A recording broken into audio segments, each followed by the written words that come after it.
Lunes ng hapon, nagpasaklolo na ang mga asawa nila Buddy at Celis sa Korte Suprema para sa kanilang agarang paglaya mula sa house detention. Kasama ang abogado na si dating Malacanang spokesperson attorney Harry Roque, naghain ng mga ito ng habeas corpus at certiorari para ideklarang walang legal na basehan ang house detention at merong grave abuse of discretion.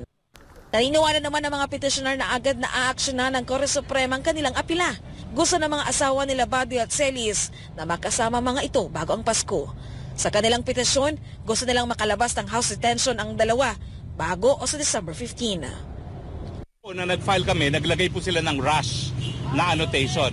Kasi habeas corpus po, pinaka mataas na prioridad ng hukuman. Dahil ang habeas corpus, matagal na pong sandata yan para pangalagaan ang kalayaan ng mga mamamayan. So naniniwala po kami na didinggin kaagad ng Korte Suprema to dahil ito nga po ang pinakamataas na prioridad sa ating hukuman. Magandang araw mga kaibigan. Higop muna tayo ng dark chocolate.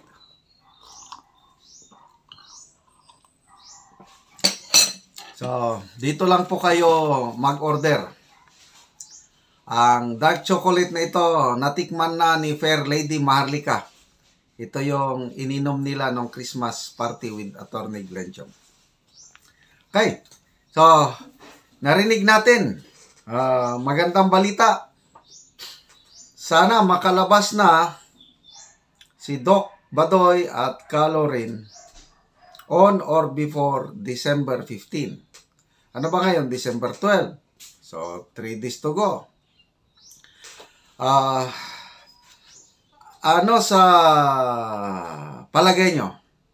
Pagbibigyan ba ng Korte Suprema ang petition for writ of habeas corpus? Ako, I am positive. Pagbibigyan. At very exciting. 3 days from now. Mapapahiya ang mga kongresista dahil isang sampal para sa kanila itong pagpabor ng Korte Suprema sa petisyong ito. Kasi very clear yung Soto Law na hindi pwedeng i-reveal yung source ng mga journalist.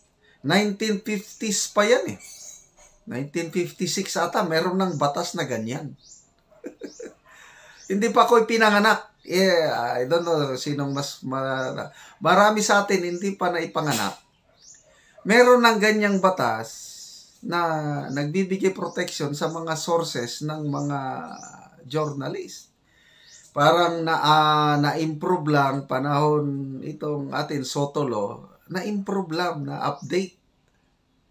So, itong mga kasalukuyang kongresista natin ngayon, reinterpret nila yung batas pabor sa kanila. But, ang mag-interpret ng batas, Supreme Court. Sila ang gumawa. Paggawa ng batas, mga kongresista, senador. Ang pag-interpret ng batas, Supreme Court na, mga korte na. So, titignan natin kung sino ang mapapaya. So, yung kay Doc Badoy naman, napakaliit yung gawa niyang nagsisinungaling daw dahil hindi lang niya masigurado yung may advertisement wala ang kanilang laban kasama ang bayan. Dahil lang doon, sinight for contempt na. Grabe talaga itong mga kongresista. Kaya napakaganda yung video ni Ben Barubal na tawag King Kong. Mga congressman ba? Para silang mga hari. Naghahari-harian na. Kaya King Kong. Okay, so napakahirap po mag-Christmas na malayo ka sa pamilya. Ako, nasubukan ko yan. Nung bata-bata pa ako sa serbisyo. Kahit December yan. Dahil sa magulong sitwasyon, nandyan kami sa bundok. Ang Christmas namin, doon, mga tao sa malalayong lugar, doon kami mag-Christmas. Kasi, December 26, yun po ang founding anniversary ng Communist Party of the Philippines. Basta yung mga ganyang December 24, delikado yan. Atake ang mga NPA to celebrate yung founding anniversary ng CPP. Kaya kami namang mga military, full operation kami basta malapit na ang anniversary. December 26 ang anniversary ng CPP. Kaya nasubukan ko yan. Spending Christmas away from my family. Kaya okay lang yun dahil part of my job. Ito, hindi naman parte sa trabaho ni Ka Eric at Doc Badoy yung makulong.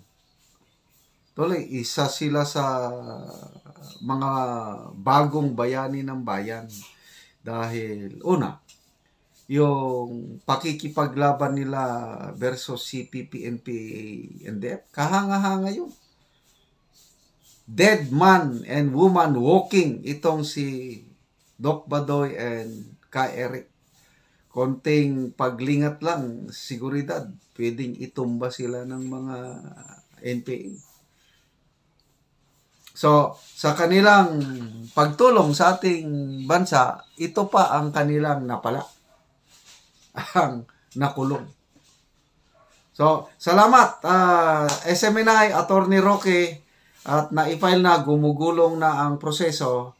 Ipagdasal na lang po natin on or before December 15. Panalo na po tayo at mapapahiya ang mga kongresista. Panoorin natin ang buong balitang ito ng DZAR tungkol sa petition for habeas corpus. Nagpasaklolo na sa Korte Suprema ang pamilya ni na dating kadre Ka Eric Celis at dating NTF-ELCAC spokesperson Dr. Lorraine Badoy para sa kanilang kalayaan mula sa detention facility ng Kamara matapos silang i-contempt sa pagdinig. Narito ang balita ni Margot Gonzalez. 6 na araw na ngayon mula nang natitine sa Kamara ang dating kadre na si Jeffrey Ka Eric Celis at dating NTF-ELCAC spokesperson Dr. Lorraine Badoy matapos silang ma-contempt habang dinidinig ng House panel ang prangkisa ng SMNI noong nakaraang linggo. Lunes ng hapon, nagpasaklolo na ang mga asawa nila Badoy at Celis sa Korte Suprema para sa kanilang agarang paglaya mula sa House detention. Kasama ang abogado na si dating Malacanang spokesperson Attorney Harry Roque, naghain ng mga ito ng habeas corpus as certiorari para ideklarang walang legal na basehan ang House detention at merong grave abuse of discretion. Matatanda na pinag-contempt ng mga kongresista si Ka Eric at dinetain sa loob ng House of Representatives matapos itong tumangging pangalanan ng kanyang source sa 1.8 billion na travel expense daw ni House Speaker Martin Romualdez habang si Badoy ay kinontempt dahil sa naging sagot nito sa advertisement ng programang Laban Kasamang Bayan. Para sa kampo, illegal ang naturang House detention. Malinaw po na illegal. Unang-una, hindi po dapat mapilit ang mamamahayag na ibunyag ang source niya dahil nga po sa SOTO law at dapat po bago magpakulong, binibigyan muna ng pagkakataon na marinig ang mga resource persons sa Kamara.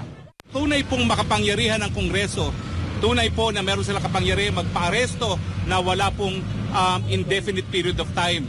Pero meron pong mas makapangyarihan sa mga congressman at congresswomen, yan po ang saligang batas. At narito kami sa Korte Suprema para dumulog sa Korte Suprema para muli panindigan po ang supremacy ng ating saligang batas.